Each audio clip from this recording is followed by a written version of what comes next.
I run Google Ads for one of my clients.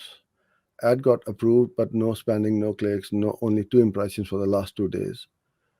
Note, I didn't have any negative keywords. Your suggestion? Yeah, it's the bids. You got to improve increase the bidding. That's why you're not getting any impressions. Or unless you have got keywords which have got low volume. If that is the case, go and look into your keywords and find keywords which have got higher volume of searches. If you are targeting low volume keywords where nobody's searching for, obviously you will not get any impressions and nothing is going to happen.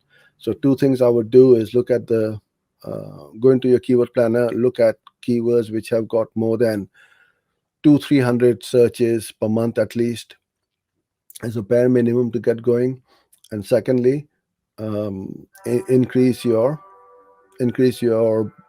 bids.